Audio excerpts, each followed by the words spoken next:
Rufus boy, let me love boy, what you know. Rufus boy, let me love boy, what you know. Rufus boy, let me love boy, what you know. Rufus boy, let me love. Caught up in my tape. What is happening? Drew here, Upstate 208, and I'm giving my first shot at voiceover. So I tend to watch these videos with voiceover, and for some reason they just hit with me sometimes. So I figured I would give it a shot, see if the response is good to it. So catching you guys up, I just bought this bike a couple weeks ago. It is a 2022 Gasgas EC250, and I am going out on a rip right now. So I am riding at a place called Canfield. This is just on the eastern side of Coeur d'Alene, Idaho, and I just so happen to live about a mile away from the trailhead here. So super fortunate. I've got access to just tons and tons and tons of trails out from this main trailhead, so I ride up here frequently, and this is just kind of a, I don't know if you'd call it a training ride or what you might call it, just out for a rip. I've been getting comfortable on this bike. Like I said, I've had it for a couple weeks. I think it's got about, after this ride here that you're watching, I've got about 130 miles on it, so enough to be comfortable with it. I have done absolutely nothing to this thing as far as performance goes, and to be honest with you, I don't really foresee myself doing that. So before I went and bought a bunch of parts, and you know, there's a lot of different things you can do to these, but the main thing I wanted to do was just ride it and get comfortable with it, and then go from there as far as what I may think I want or need. It's been just awesome getting on this bike. So up until here just a few weeks ago, I have been riding a 2003 CR250, and I will say that the old motocross bikes, I believe, are actually pretty dang good woods bikes. I had to tweak on my CR quite a bit and make some modifications and do some things to, you know, make it, you know, an easier bike to ride out here. And don't get me wrong, the new Gasgas, KTM, Husky, Beta, all those bikes are much more suited to this. I don't, you know, personally have a bunch of experience on those brands, but just there's some key things about this Gasgas and really just the newer modern bikes in general that were really appealing to me. Three of my top things for this bike over the CR are electric start, hydraulic clutch, and the counterbalanced engine. Those three items are just huge. There's a lot of other things about the bike itself, the characteristics of it, just the way it's built, the way that it handles. The gear ratio is a big one as well. But those three items I listed are just awesome. And you may be saying, if you're familiar with the CR, and maybe it's possible on those other older motocross bikes, but you can add a hydraulic clutch to the CR250s. Magura makes one, and I think it's a little under $300 to get it. I never did grab it, and I think the main reason why is at that price. As you can tell, I don't run full wrap handguards. I never have, and I just don't prefer them. I think that they're, you know, no questions asked, they're the best way to protect your levers and your controls. I just don't like full wrap handguards, and it does not have anything to do with you know, the breaking of the wrists and all that. I've never heard of that happening, although I'm sure it has, and there's some truth to it. I just personally don't like running them. They make my handlebars feel really wide, and when I'm riding in tight stuff, it just visually like screws me up, and kind of like it just screws with like my confidence when I'm trying to slip through and be skinny between some trees. So regardless, that's why I never went for the Magura. It looks to me, looking at that piece, that it's all one unit and proprietary, so you can't like throw a different lever on it. So if you break that thing, it's $300 a whack to replace the whole unit, and I just never really got into it. So anyhow, the new Gasgas has been rad. Like I said, it is a 250, and so, you know, everybody, it seems to be, is riding the 300s. I have rode several 300s, and although I have not put a significant amount of time on them, the first thing I notice after my short little blips on a 300 is just the way that the power is delivered. And all of the reviews I've seen and everybody who's rode both of them will tell you that, and it is the truth. The power delivery on a 300 versus a 250 is just different.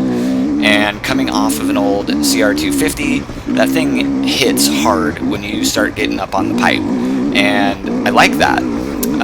It makes riding more fun, and although when you're doing this kind of riding like I am here in this film, you're not really on the pipe and asking it to just scream and, you know, get crazy. But when you ride, you know, I'm not a guy that has multiple bikes for, you know, going to the track or when I'm riding in the sand or whatever. I've got one bike and that's what I use for everything. And I really just dig the way that this 250 hits. I will say too that this thing bogs and lugs way better than the CR does. I did have a flywheel weight on the CR, but this thing just is awesome, and I would imagine some of that chalks up to the gear ratio and just being able to lug it down in that low gear. But it's doing great. I'm really enjoying it. And like I said, I haven't done a thing to this other than play with the clickers a little bit on the suspension. And I am 160 pounds before I put my gear on, so I'm probably 170, maybe 175, you know, when I've got extra stuff, a little smaller backpack with a Camelback in it and some tools and, you know, boots, whatever, chest protector. So I may have 10 or 15 pounds of gear on, but the cool thing is this bike is pretty much valved and sprung for a guy my size, so it works out for me. I'm gonna, like I said, I'm gonna ride this thing. I'm gonna get used to it before I start tweaking with things too much. And right now I'm just really in the stage of playing with the clickers to get the suspension kind of dialed in and where I want it at. Another thing that I will do to this that I have not yet is put moose bibs in it and put different tires on it. I am still running the stock tires that it came with tubes in them, and I did knock a little bit of pressure out of them, but as you can see with the kind of terrain that I'm riding in and all these rocks and sharp stuff, taking any pressure out of at all of your tires, you're at serious risk of getting pinch flats, and I've had it happen to me so many times that I finally just got over it and got moose bibs, and then I just told myself that I would never run anything other than that. I haven't screwed around with the tubeless. They look complicated to me, and just, I don't know, moose bibs are easy once you get figured out how to install them and you can do it yourself. It's like you can go grab tires and slap them in and it's been all good. So I'll slap some moose bibs on there right now. Like I said, I got a little bit of pressure out, but it's still, the handling characteristics are still not as good as when you've got the moose bibs in there, especially when you're on this really rocky stuff. It just helps from darting the bike around and, you know, glancing off of all these rocks and tree roots and stuff. I noticed the suspension and moose bibs are key, and those are two items that you can put on an old motocross bike. So I had those items on my CR, and they helped a ton as far as just, you know, feeling confident when you're ripping through this stuff. The old CR would track much better with some moose bibs in it, and the suspension softened up, and it handled quite well for me. So you guys, you know, looking at the topic of this video kind of leads me to, you know, you've been listening to me talk a bunch about this bike and kind of comparing it and talking about the old CR, and I'm going to go ahead and just say it, and that is, it's not the bike, it's you. Let's all just take a moment to appreciate that. I know there's those guys out there that are all about the bike and, you know, what's the latest and greatest bike and how much crap can I put on it to make it just a machine. And when you're performing, you know, expected to perform at the top level of hard enduro, then yes, you can be a critic in my opinion, and you can have every little doodad and part thrown at these things. If you're a normal dude who's racing, you know, in the summer times, whatever, you're doing some events here and there, or you just like to ride a lot, you don't need all the fancy schmancy stuff.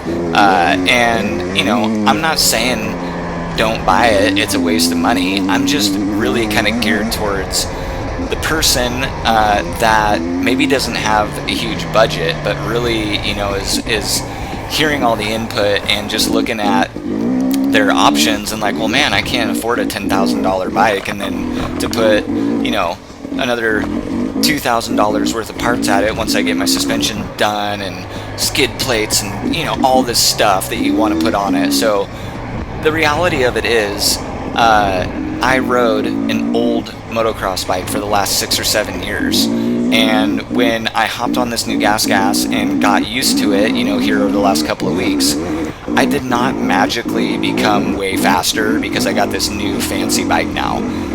That is just not how it works. So if you're just getting going, or if you don't have the funds, an old motocross bike will do you good.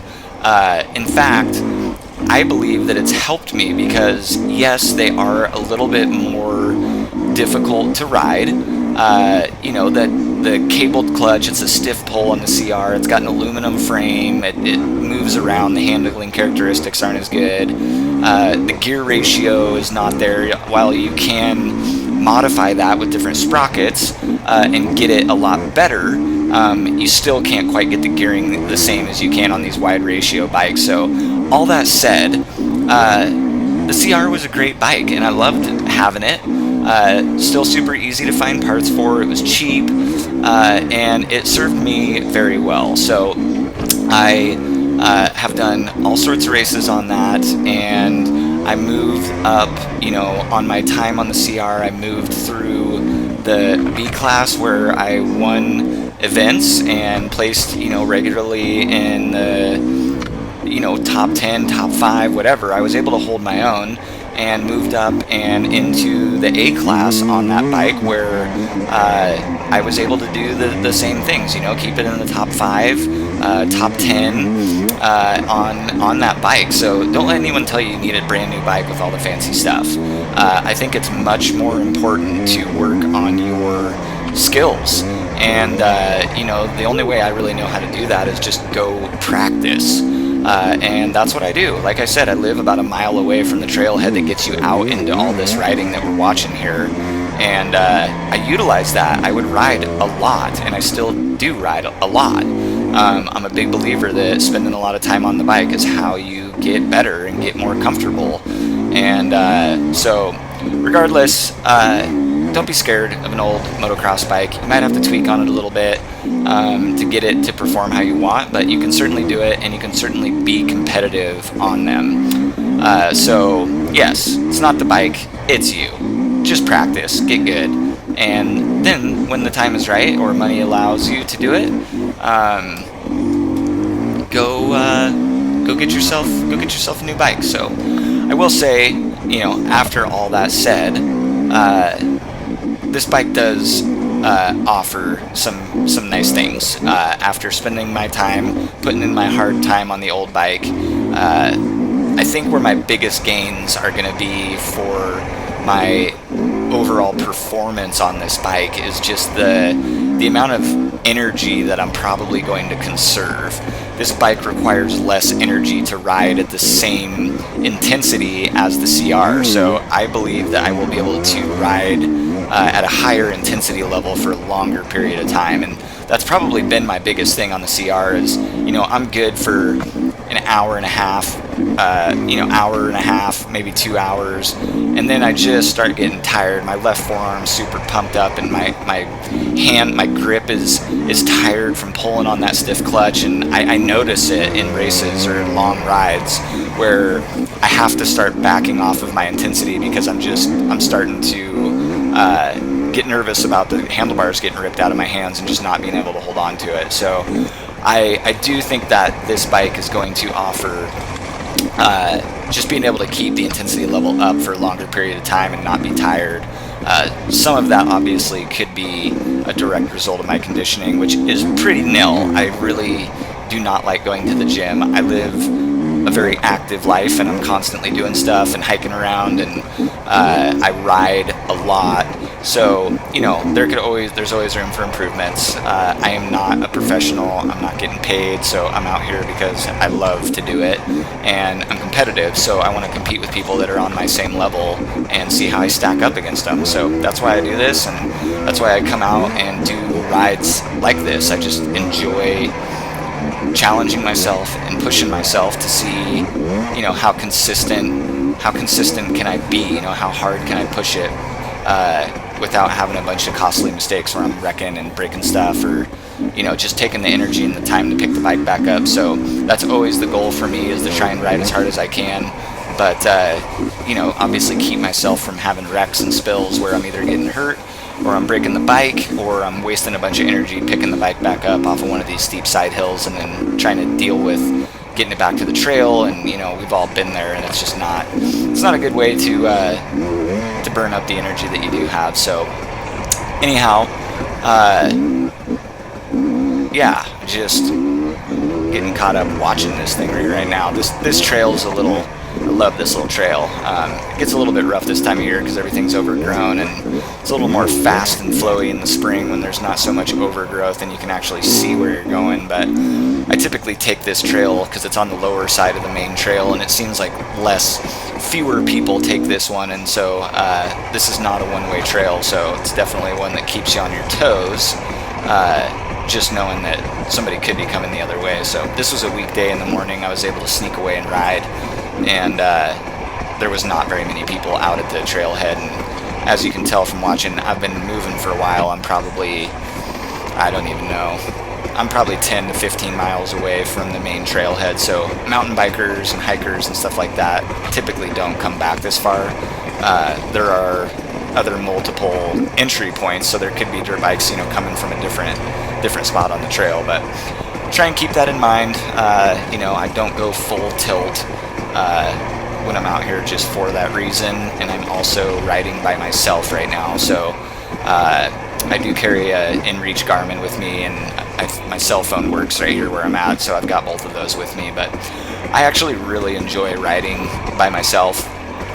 Don't get me wrong, I love going out with the buddies and having a good time too, but rides like this are where I feel like I make the most progress as a rider and improving, because I typically like to just go, and I try not to stop, just because scenario of those hare scramble races you do. I've had people ask me in the comments before on my channel, how do you prepare for races and stuff like that, and I think that the way you practice is you want to practice like you want to race, and it's real easy to go out with all your buddies and do these 10 or 15 minute blurps of ripping, and then you get to a spot and you pull over and the helmets come off and everyone's BSing, and don't get me wrong, I love doing that. However, that is not advantageous to helping your endurance when it comes to race day. So if that's all you're doing, and then you're showing up to these races where you're going to be riding for 2 or 3 hours straight,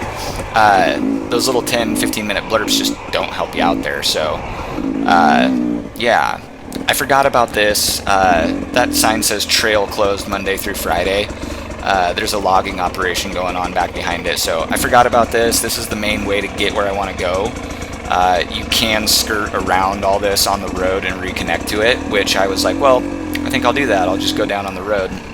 It's quite a long ways around on the road, and road riding's boring, so naturally I got bored, and I started thinking to myself, I've never, in my entire life of riding, I've never worked on doing a slow wheelie. So I kind of made it my mission to start working on that. And it's actually really difficult to get up there and get to that balance point. But I'm going to do it. Just like anything else, practice, practice, practice. So stay tuned and enjoy a little bit of my growing pains as I work on that. So you guys, thanks for watching. I appreciate it. This is my first voiceover thing, and I think I'm going to keep doing it. I kind of enjoyed it, and see what the response is like. So if you dug this, give me a like, give me a comment, let me know what's up, and until then, keep riding, and I'll see you soon. Take care. Let me love more, what you know. Rufus boy, let me love more, what you know.